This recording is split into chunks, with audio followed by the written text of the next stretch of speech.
નમસ્કાર મારા વાલા ગુજરાતી મિત્રો, અલગ ધણી લોક સાહિત્ય ચેનલમાં આપનું સ્વાગત છે. તો આજે આપણે વાત કરીશું કે ગુરુ દત્તાત્રેયનો જન્મ કેવી રીતે થયો.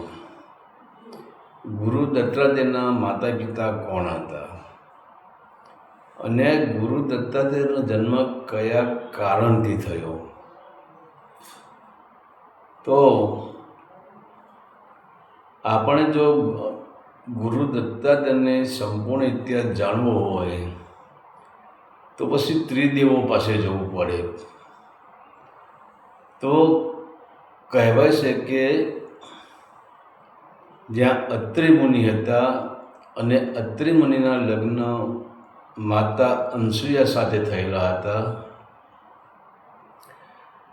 ત્યારે અંસુયાજી તપસ્યા કરે છે અને તપસ્યા કરે છે ત્યારે અત્રિ મુનિ માં અનસૂયાજીને કહે છે કે તમે તપસ્યા કરો છો એની પાછળનું રહસ્ય શું છે, એની પાછળનું કારણ શું છે. ત્યારે માતા અનસૂયાજી કહે છે કે મારે ત્રિદેવ એટલે કે બ્રહ્મા, વિષ્ણુ અને મહેશ મારા ત્યાં આવા પુત્ર જન્મે એના માટે હું આ તપસ્યા કરી રહી છું. અને ત્યારે અત્રિ મુનિ કહે છે કે હે અનસૂયા, આ બ્રહ્મા, વિષ્ણુ અને મહેશ એમનો જન્મ જ નથી, એ પોતે અજન્મા છે અને અજન્મા તમારે ત્યાં કેવી રીતે જન્મ લઈ શકે. તો માટે તમે બીજી કોઈ તપસ્યા કરો, પણ આ બ્રહ્મા, વિષ્ણુ, મહેશ એ તમારે ત્યાં પુત્ર થઈને જન્મે, આ તપસ્યા તમે છોડી દો. ત્યારે મા અનસૂયાજી કહે છે અત્રિ મુનિને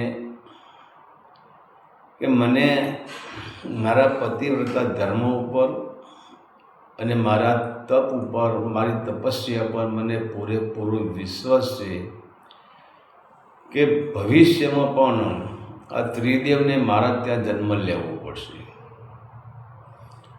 ત્યારે અત્રિ મુનિ તો ના જ પાડે છે, પરંતુ જે મા અનસૂયા છે એ તપસ્યાનો પ્રભાવ વધારે છે અને આ તપસ્યાનું તેજ એટલું તીવ્ર બને છે, એટલું તેજ એનું જેમ જેમ તપસ્યા વધતી જાય છે એમ એમ આ તપસ્યાનું તેજ કૈલાસ ઉપર, બ્રહ્માંડમાં અને વૈકુંઠ ઉપર. હવે અહીંયા ભગવાન વિષ્ણુ અને મા લક્ષ્મીજી બંને બેઠા છે અને ત્યાં પછી લક્ષ્મીજીને એમ લાગે છે વૈકુંઠમાં કે આ તેજ શેનું વધી રહ્યું છે.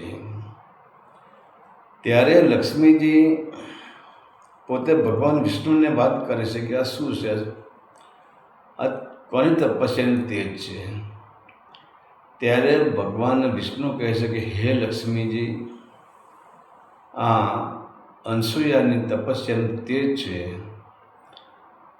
ત્યારે લક્ષ્મીજી કહે કે આટલું તેજ કેમ? ત્યારે ભગવાન વિષ્ણુ કહે છે કે જે અનસૂયા છે એ આ જગતમાં, આ સંસારમાં, પછી એ જગત હોય કે આપણું બ્રહ્માંડ હોય, સ્વર્ગ હોય કે કૈલાસ હોય, આ સૃષ્ટિ પર કોઈ એવી સ્ત્રી પતિવ્રતા નારી થઈ નથી, કોઈ એવી સ્ત્રી સતી થઈ નથી. તો આ અનસૂયા એ મહાન સતી છે અને એના સતીત્વનું તેજ અહીં સુધી પહોંચી રહ્યું છે. હવે એ ટાઈમે મા લક્ષ્મીજીને એવું ક્રોધ ચડે છે કે એનું પોતાનું અપમાન થયું છે કે લક્ષ્મીજી પોતે સ્ત્રી છે. અને ત્યારે લક્ષ્મીજી ભગવાન વિષ્ણુને કહે છે તમે મારું અપમાન કરી રહ્યા છો, શું હું સતી નથી? ત્યારે ભગવાન વિષ્ણુ કહે છે કે સતી તમે બધા છો, પરંતુ અનસૂયાજીની તોલે તમે ન આવી શકો.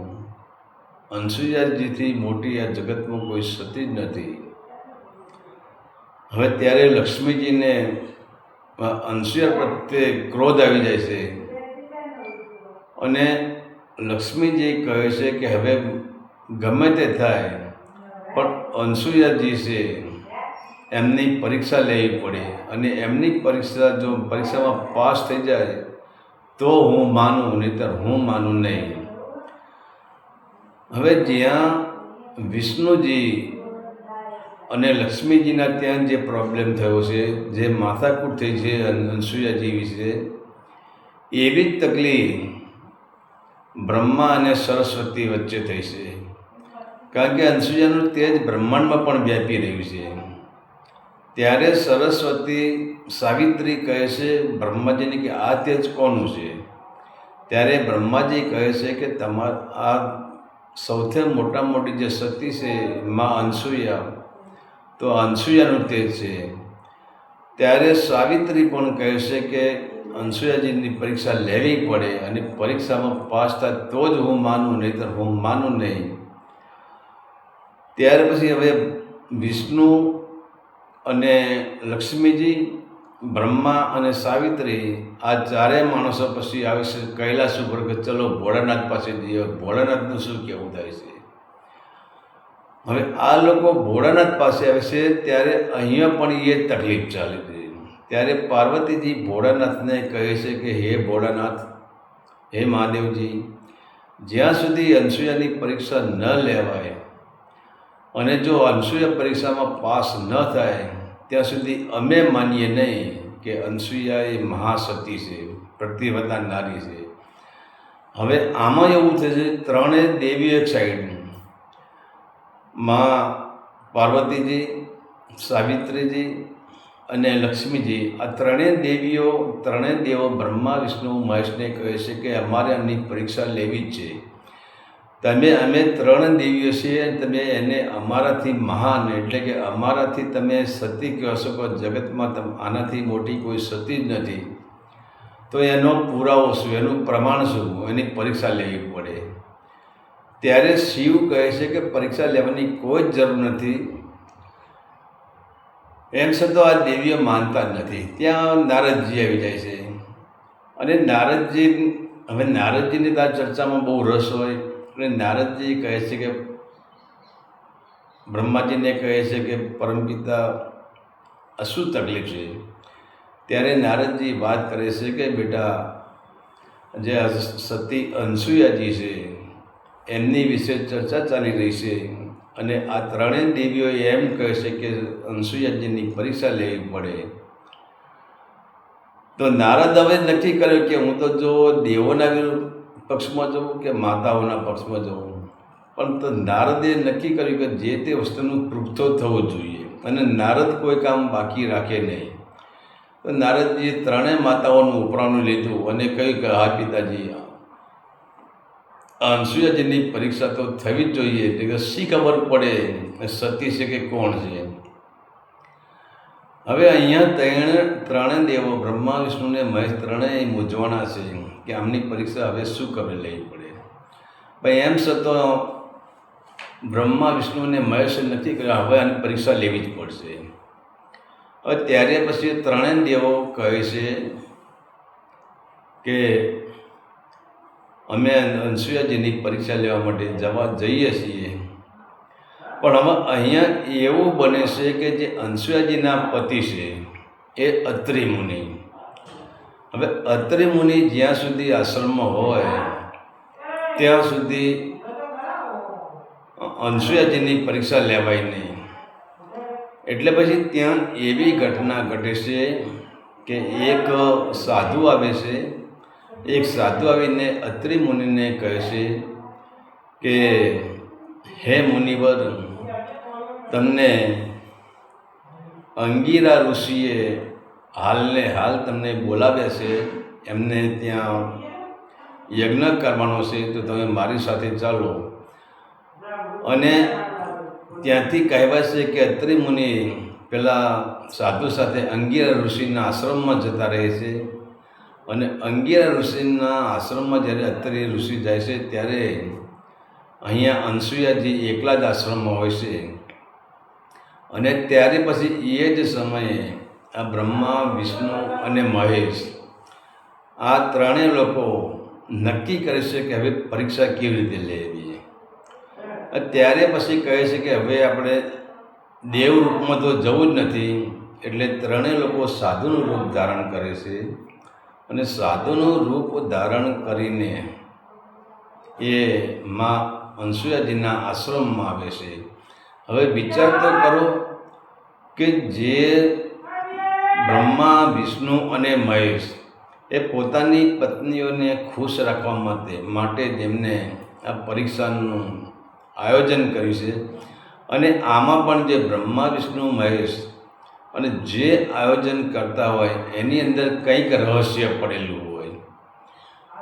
તો બ્રહ્મા, વિષ્ણુ, મહેશને ખબર છે કે આનું કંઈક રહસ્ય પડ્યું છે, પણ મા પાર્વતીને, લક્ષ્મીજીને અને સાવિત્રીજીને ખબર નથી કે આનું શું રહસ્ય પડેલું છે. ત્યારે બ્રહ્મા, વિષ્ણુ અને મહેશ ત્રણેય લોકો અનસુયાજીના આશ્રમમાં જાય છે. અને ત્યાં અંદર દાખલ થાય છે. અને દાખલ થઈને ભિક્ષાંદેહી કહીને આ ત્રણેય સાધુ સ્વરૂપમાં ત્યાં ઊભા રહે છે. અને ત્યારે હવે અનસુયાજી કહે છે કે હે સાધુ મહારાજ પધારો. ત્રણેય સાધુ મહારાજને અનસુયાજી નમસ્કાર કરે છે, એમનું સ્વાગત કરે છે. અને ત્યારે પછી કહે છે હવે એ ટાઈમે તો જંગલમાં ભિક્ષા એટલે જે ઘરમાં પડી હોય, જે આશ્રમમાં પડ્યું હોય તો પોતાની પાસે એવા ફળ ફૂલ પડેલા હતા, કંદમૂળ પડેલા હતા, એ ભિક્ષા આપવા માટે જાય છે. ત્યારે હવે આ ત્રણેય સાધુઓ એવી રજૂઆત કરે છે કે અમે આવી ભિક્ષા અમે સ્વીકારતા નથી. ત્યારે અનસુયાજી કહે છે તમે કેવી રીતે ભિક્ષા સ્વીકારો છો? અને ત્યારે પછી આ ત્રણેય સાધુઓ કહે છે કે જેમ તમે પોતાના પતિની સાથે જેવો તમે વ્યવહાર રાખો છો એવી રીતે તમે અમને ભિક્ષા આપો તો અમે ભિક્ષા સ્વીકારીએ. ત્યારે અનસુયાજી કહે છે તમે શું બોલો છો સાધુ મહાત્મા? તમે કયા પ્રકારના સાધુ છો? અને તમને આવી માગણી કરતાં તમને શરમ પણ આવતી નથી કે સ્ત્રી પોતાના પતિ પાસે ગમે એવી રીતે એ રહી શકે, પણ તમે તો યાચક છો, તમે સાધુ છો, અને તમે તો આ કેવી માગણી કરો છો? તમારી પાસે હું કપડાં કેવી રીતે ઉતારી શકું? તમારી સામે હું લગ્ન કેવી રીતે થઈ શકું? હા, હું મારા પતિ અત્રિ ઋષિ, અત્રિ મુનિ છે, એમની સાથે હું લગ્ન થઈ શકું, પણ તમારી આ યાચના જ કેવી છે? તમારી માગણી કયા પ્રકારની છે? અત્યારે સતી અનસુયાજીને એમ થાય છે કે આ કોઈ સામાન્ય પુરુષ ના હોવા જોઈએ, સામાન્ય સાધુ ના હોવા જોઈએ. અને જો સામાન્ય સાધુ હોય તો આ ગેરવાજબી જે માગણી છે એ કરે નહીં. અને જે સાચો સંત હોય, સાચો સાધુ હોય એ કોઈ દિવસ આવી માગણી કરે નહીં. પરંતુ જો મા અનસુયાજીને એમ હતું કે જો ખોટો સાધુ હશે, કોઈ આડંબરી સાધુ હશે અને કોઈ પાખંડી હશે તો એના તપમાંથી બચવાનું નથી, એ બળીને ભસ્મ થઈ જવાનું છે. ત્યારે પછી મા અનસુયાજી કહે છે ને, ત્યારે પછી ત્રણેય સાધુ કહે અમે પાછા નીકળી જઈએ. તમારે જો અમને ભિક્ષા આપવી હોય તો તમે આવી રીતે અમને ભિક્ષા આપી શકો છો.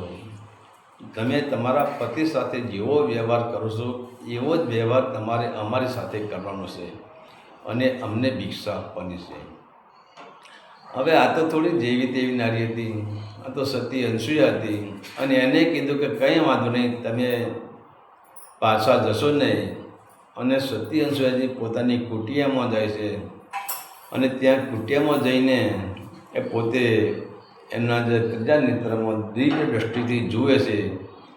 ત્યારે એને ખબર પડે છે કે આ તો સ્વયં બ્રહ્મા, વિષ્ણુ અને મહેશ આ ત્રણે મારી પરીક્ષા લેવા એક સાધુનું સ્વરૂપ લઈને આવ્યા છે.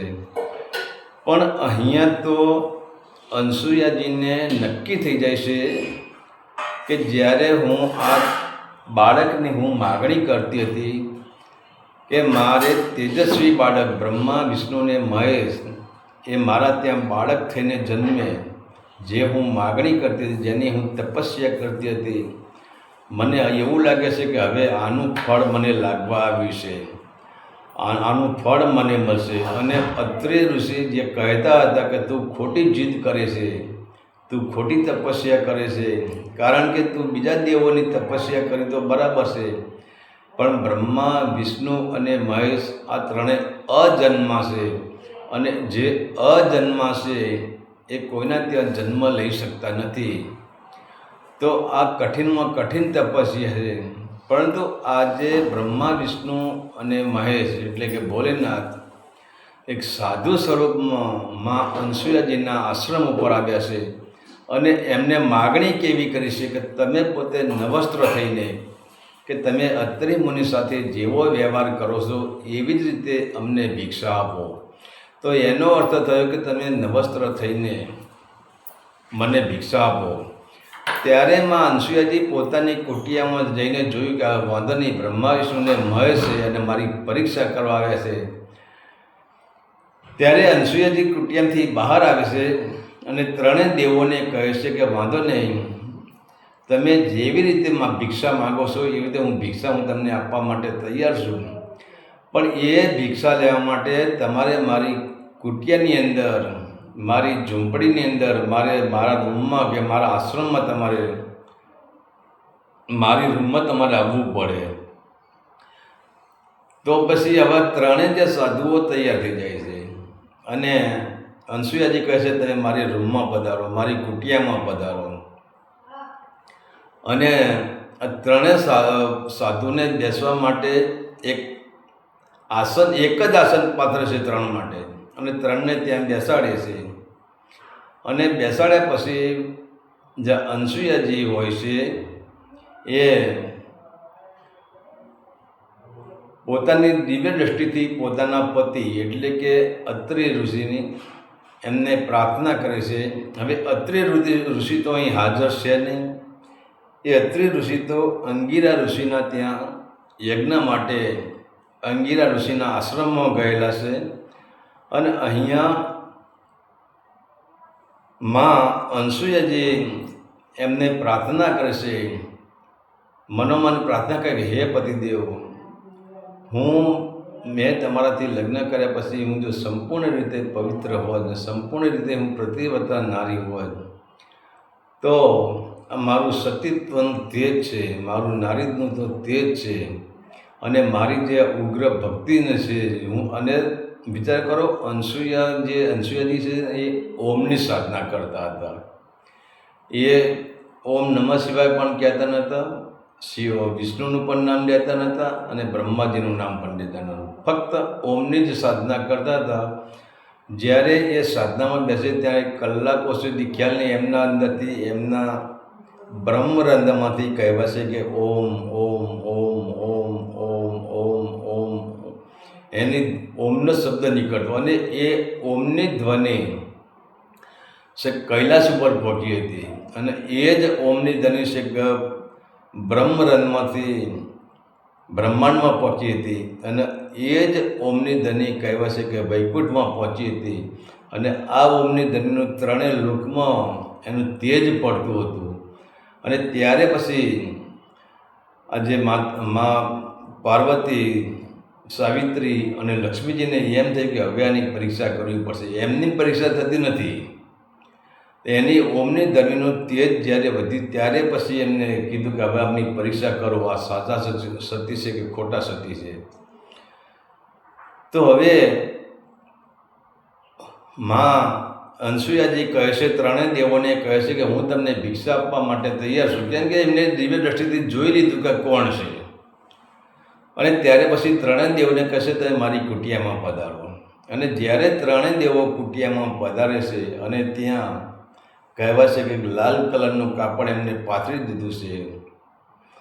અને એક લાલ કલરના કાપડ ઉપર ત્રણેય દેવોને બેસાડે છે અને પોતાના પતિને કહે છે કે જો હે અત્રિ મુનિ, હું ખરેખર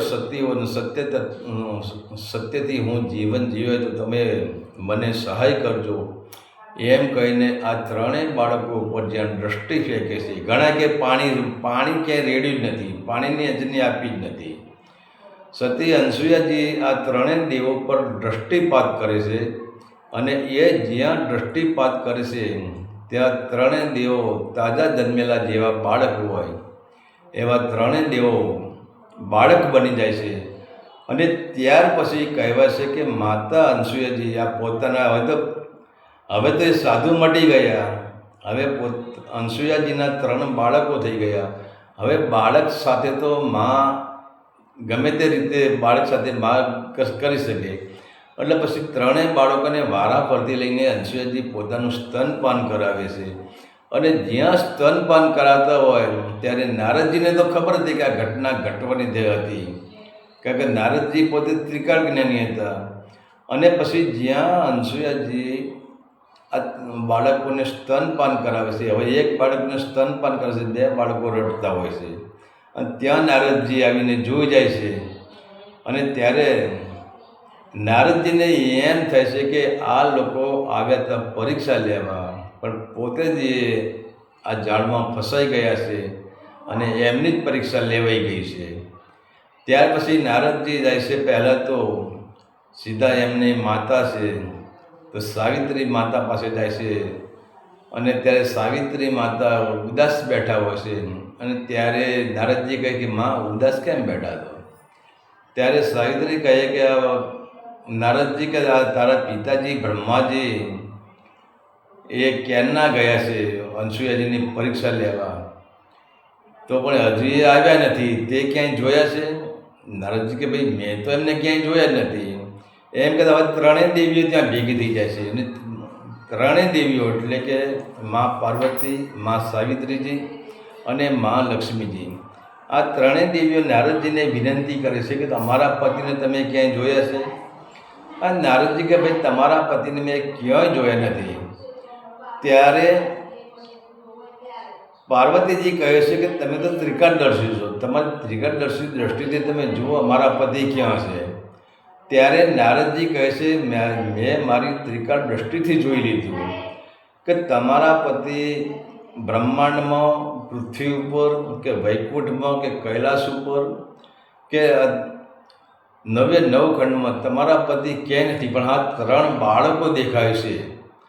અને એ 3 બાળકોમાં મને એવું લાગે છે 3 બાળકોમાં મને તમારા પતિનો ભાસ થાય છે, કદાચ તમારા પતિ ના હોય. ત્યારે આ દેવીઓ કહે છે નારદને કે હે નારદ તું શું બોલે, તને કંઈ ભાન છે?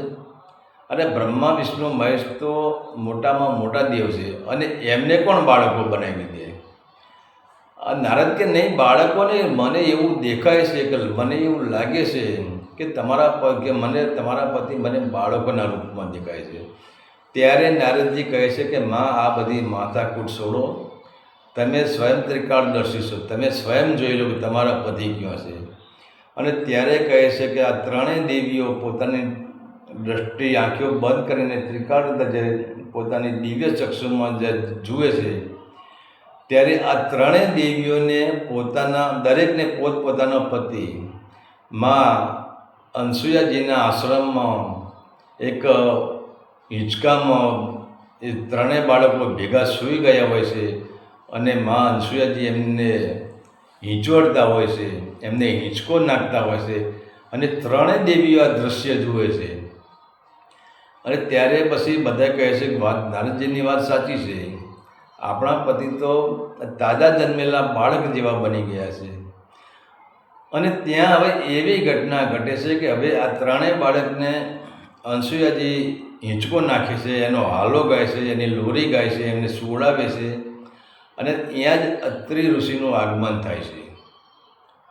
ત્યારે અત્રિ ઋષિ કહે છે કે અનસુયા હું ગયો તારે કંઈ નહોતું, અને મને ગયા પછી તે એકે સાથે 3 બાળકનો જન્મ કેવી રીતે આપ્યો? આ 3 બાળક કોણ છે? અને 3 બાળક આપણા આશ્રમમાં કેમ? અને એક જ પારણામાં તે 3 બાળકોને કેમ સુવડાવ્યા છે? હજુ અનસુયાજી અત્રિ ઋષિને જ્યાં વાત કરવાની તૈયારી કરે છે કે અહીંયા શું ઘટના ઘટી તમારા ગયા પછી, હજુ અનસુયાજી તૈયારી જ કરી છે. અને ત્યાં જ પછી એ ત્રણેય દેવીઓ અને આ નારદજી એ બધા ત્યાં આવે છે. અને ત્રણેય દેવીઓને જોઈને અત્રિ ઋષિ છે ત્રણેય દેવીઓને નમસ્કાર કરે છે. ઓ પધારો દેવીઓ, પધારો, ધન્ય ભાગ્યમાં કે તમે અમારા આશ્રમમાં પગ મૂક્યો, અમારો આશ્રમ તમે પાવન કર્યો.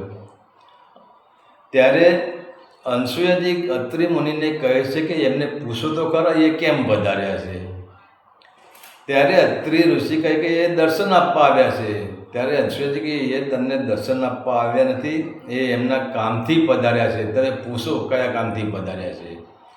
ત્યારે અત્રિ ઋષિ ત્રણેય દેવીઓને એટલે મા પાર્વતીને, સાવિત્રીને અને લક્ષ્મીજીને ત્રણેય દેવીઓને નમસ્કાર કરીને પૂછે છે, પ્રણામ કરીને પૂછે છે કે હે મા, તમે ત્રણેય દેવીઓ અહીં કેમ પધાર્યા છો. ત્યારે પછી એ ત્રણેય દેવીઓ કહે છે કે આવી ઘટના ઘટી છે કે અમે મા અનસુયા ઉપર અમે ક્રોધે ભરાણા હતા અને એમની જે સતીત્વ છે એના ઉપર અમને વિશ્વાસ નહોતો આવતો, એટલે મેં આ ત્રણેય દેવોને મા અનસુયાજીના ત્યાં એમની પરીક્ષા માટે મોકલ્યા હતા કે અનસુયાજીની તમે સતીત્વ કેટલું છે એની પરીક્ષા કરો. અને એ પરીક્ષા કરવામાં જ્યારે અમારા પતિ બ્રહ્મા, વિષ્ણુ અને જે ભોલેનાથ એ અહીંયા આવ્યા અને અહીંયા આવીને આવી ઘટના ઘટી અને મા અનસુયાજી એમને ત્રણને બાળકો બનાવી દીધા છે. ત્યારે પછી અત્રિ મુનિને એમ થાય છે અને અનસુયાજીને એમ કહે છે, અનસુયાજી કહે છે કે હે સ્વામી, તમે શું કહેતા હતા કે તું ગમે એટલી તપસ્યા કરીશ, ગમે એટલી ભક્તિ કરીશ, પણ તારી આ તપસ્યા પૂરી થવાની નથી. કારણ કે બ્રહ્મા, વિષ્ણુ અને ભોલેનાથ એ ત્રણેય અજન્મા છે અને એ ત્રણેય ક્યાંય જન્મ લેતા જ નથી. હા, બીજા સ્વરૂપમાં જન્મ લે છે પણ ત્રણેય પોતે ક્યાંય જન્મ લેતા નથી. તો તમે જુઓ આજે મારી તપસ્યા ફરી છે અને આ જે ત્રણેય બાળકો છે એ પોતે જ મારા બાળકો છે અને એ જ બ્રહ્મા, વિષ્ણુ અને મહેશ છે. ત્યારે અત્રિ મુનિ અનસુયાજી ઉપર ખુશ થઈ જાય છે કે હે અનસુયા, તારી ભક્તિને ધન્ય છે, ખરેખર તું સત્યનારી છે, ખરેખર તું તપસ્વીની છે, તું મહાતપસ્વીની છે. અને ત્યારે પછી આ ત્રણેય દેવીઓ કહે છે, હવે અનસુયાજી તો ત્રણેય દેવોની મા થઈ, તો પછી આ ત્રણેય દેવીઓને અનસુયાજીને મા જ કહેવા પડે ને. ત્યારે પછી ત્રણેય દેવીઓ અનસુયાજીને કહે છે કે મા, હવે અમને અમારા બાળક તને પાછા આપો. ત્યારે અનસુયાજી કહે છે કે દેવીઓ, તમારા આ બાળક, તમારા જે પતિઓ છે એ કે એમને પાછા આપો. ત્યારે અનસુયાજી કહે છે કે તમારા પતિ તમારી સામે જ છે, તમે તમારા પતિને લઈ લો અને તમે એને લઈ લેશો. પણ ત્યારે ત્રણેય દેવીઓ કહે છે કે ના, એમ નહીં, તમે એમને બાળક બનાવ્યા છે અને એ અત્યારે તમારા બાળક છે, અત્યારે અમારા પતિ નથી. ત્રણેય દેવો તમારા બાળક છે, અત્યારે અમારા પતિ નથી. તો તમે એમને તમારા બાળકમાંથી અમારા પતિ બનાવી અને એમને પાછા આપો. અને ત્યારે પછી અનસુયાજી કહે છે કે કંઈ વાંધો નહીં. અને ત્યારે પછી કહેવાય છે કે અનસુયાજી પહેલાં શિવને એટલે કે મહાદેવજીને પોતાના હાથોમાં લે છે, પોતાના ખોળામાં લે છે, મહાદેવજીને ચુંબન કરે છે અને ચુંબન કરીને પછી એને પારણામાંથી કાઢીને નીચે એને સુવડાવે છે. પછી બ્રહ્માજીને ગોદમાં લે છે, એને પણ ચુંબન કરે છે અને ચુંબન કરીને બ્રહ્માજીને પણ નીચે સુવડાવે છે. અને છેલ્લે પછી ભગવાન વિષ્ણુજીને પોતાની ગોદમાં લે છે, એને પણ ચુંબન કરે છે અને ચુંબન કરીને નીચે સુવડાવે છે. ત્યારે પછી મા અનસુયાજી ત્રણેય દેવીને કહે છે કે અમે તમારા પતિ કયા ખબર છે તમને? ત્યારે ત્રણેય દેવીઓ ના પાડે છે કે મા, અમને કંઈ જ ખબર નથી, એમાં કયો મા મારો પતિ, અમને અડવાના જ નથી. હવે તમે બાળક બનાવ્યું, તમે હતા એ વાત કરી આપો. ત્યારે મા અનસુયા પહેલા નંબરના જે શિવ હતા, ભોલેનાથ હતા, એના પર એક દ્રષ્ટિ નાખે છે. અને દ્રષ્ટિ નાખતાની સાથે ત્યાં સ્વયં ભોલેનાથ પ્રગટ થાય છે, પોતાના અસલ રૂપમાં આવી જાય છે. અને ત્યારે પાર્વતીજીને કહે છે કે આ તમારા પતિ. બીજા નંબરે પછી જ્યાં દ્રષ્ટિ ફેંકે છે બ્રહ્માજી ઉપર, તો બ્રહ્માજી પોતાના અસલ રૂપમાં આવી જાય છે. અને ત્યારે સાવિત્રીને કહે છે કે આ તારા પતિ. અને ત્રીજા નંબરે લક્ષ્મીજી ઉપર જ્યારે વિષ્ણુ પર મહાદ્રષ્ટિ ફેંકે છે, અને ત્યારે વિષ્ણુજી પોતે આના અસલ રૂપમાં આવી જાય છે. અને ત્યારે કહે છે કે લક્ષ્મીજી આ તમારા પતિ. હવે ત્રણેય પોતપોતાના પતિ પાસા આપે છે. પણ હવે વિચાર કરો કે આ 3 દેવ અને 3 દેવીઓ, આ 6 જણા અનસુયાજીના પગમાં પડી ગયા છે. કારણ કે દેવ તો હવે અનસુયાજીના બાળકો થઈ ગયા, એટલે માના પગમાં પડ્યા છે. ત્યારે પછી અનસુયાજીને ભગવાન ભોલેનાથ કહે છે કે માં, હવે અમે તમારા બાળક તો બની જ ગયા છીએ. તો અનસુયાજી કહે એમ નહીં, મારે તમે 3 જણા થઈને એક જ બાળકનું રૂપ ધારણ કરો, અને એક બાળકનું રૂપ ધારણ કરી અને તમે મારા બાળક બનો, અને તમે અત્રિ ઋષિના બાળક કહેવા. અમારે એવું જ કંઈક કરવું છે. ત્યારે અત્રિ ઋષિ કહે છે 3 દેવોને કે હે ભગવાન, આ અનસુયાજીની જ્યારે અમારા લગ્ન થયા ત્યારથી એક જ એમની ઈચ્છા હતી કે બ્રહ્મા, વિષ્ણુ ને મહેશ 3 બાળકો એમના દીકરા થઈને જન્મે અને મારા પુત્ર કહેવાય. એમ થાય કે અત્રિ ઋષિના પુત્ર એવું મારું નામ આવે, એ રીતે તમારે જન્મ લેવાનો છે. ત્યારે ભગવાન ભોળેનાથ મા અનસુયાજીને કહે છે કે હે માં, હવે તમે તમારા બાળક તો બની જ ગયા છીએ, અને હે માં, તે અમને સ્તનપાન પણ કરાવી દીધું છે, એટલે અમે તમારા બાળક જ છીએ. પણ ત્યારે અનસુયાજી કહે છે કે એમ નહીં, મારું અને અત્રિ મુનિનું નામ આપવું જોઈએ.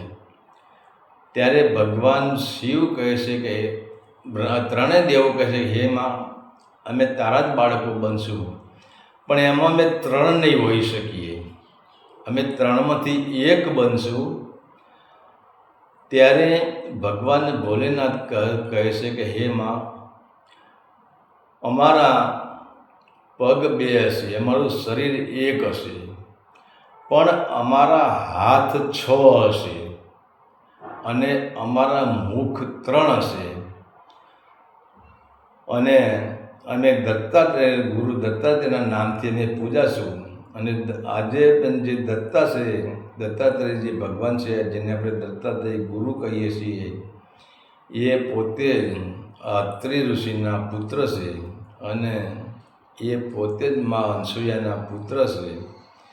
તો આ તો ગુરુ દત્તાત્રેયનો સંપૂર્ણ ઇતિહાસ.